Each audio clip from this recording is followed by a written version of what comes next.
Konnichiwa. Sorry, my hair's awful at the moment. I can only apologise. This is my second vlog on Lord of the Rings. I know it's been a long time since I did the other one, and I was intending to do one a week actually. It never happened. If you see my other vlog that I posted tonight, you'll understand the reason why. I've had a few issues with health, had a few issues with basically running out of time because I've been planning a wedding, getting married in about 5 weeks' time.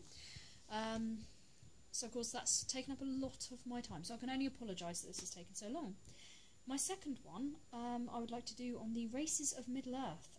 In the last one I described my love of Lord of the Rings and where it all came from, and in this one I want to describe in layman's terms the different races that form part of the Fellowship and beyond that as well, of course. So one of the main races in Lord of the Rings is men. These are one of the youngest races of Middle-earth, in that they were the last to arrive on Middle-earth after creation. They're not mortal, but the first men lived for hundreds of years. I know it sounds a bit like something out of the Bible, you know, like Noah living for 700 years or whatever it was. But in Lord of the Rings, the only one left of the original line of men who are very long-lived is Aragorn, or Strider, as he's also known. And he's arranged from the north. He's also the true king of Gondor. The other man in the Fellowship is Boromir, and he's the son of the steward of Gondor. And he's well, his life expectancy is kind of, I guess, sort of average for what we would expect, maybe. And because he's not of that original line of men, whereas Aragorn is expected to live considerably longer, like hundreds of years. Then there's elves. They are a very ancient race. They were the first official beings of Lord of the Rings. They're immortal. They can only be killed in battle, or they can die if they fall in love with a mortal man. They were created by the Aenir, which were kind of like godlike beings that created everything, everything in the world, basically. Eventually, they would give way to men. The idea was that they were kind of paving the way for men to take over. They're skilled archers. They're also very agile, and they're forever youthful in appearance. They don't seem to age. If they fall in love with a mortal, like I said, then they can choose to die. The main groups live at Rivendell, which are half-elven. There's a whole backstory to do with that, which will be explained much later. And there's also Lothlorien and Mirkwood. Those are the ones that you kind of encounter throughout The Hobbit and The Lord of the Rings. Legolas is an elf chosen for the Fellowship to represent the elves. He comes from Mirkwood.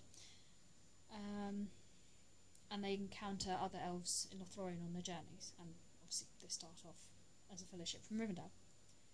Then there's the hobbits. No one quite knows where they originally came from. They're basically like miniature men. They stand around 3 foot tall, with big hairy feet, and so they never wear shoes. They have a fear of boats and water, and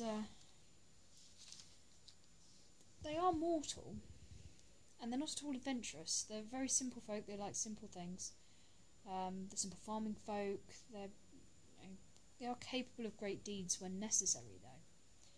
There are 4 hobbits chosen for the Fellowship. There's Frodo Baggins, who's in charge of the ring. He's the ring bearer,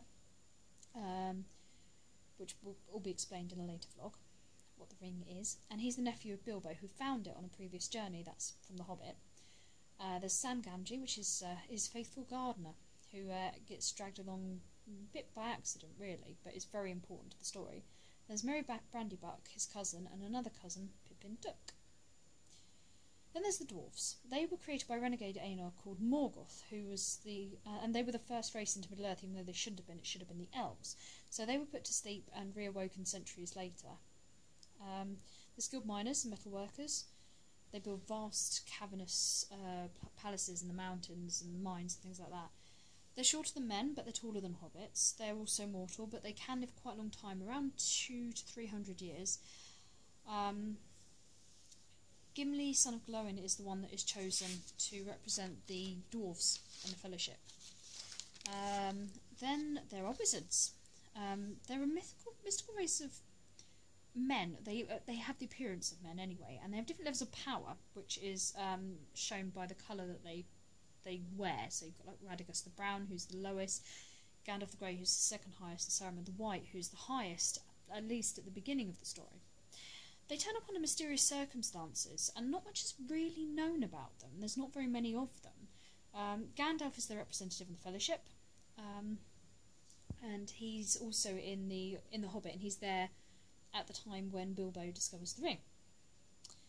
Then there are some of the nastier creatures as well. They are the orcs, and orcs are evil creatures that were formerly elves, and they were basically twisted and made terrible by Morgoth and his servant Sauron. Again, more of which later. And you've also got goblins who live in the mountains, who are apparently sort of twisted versions of perhaps dwarves, it is suggested at times. Dwarves and men, and they're quite vicious and nasty too, but not as terrible as orcs.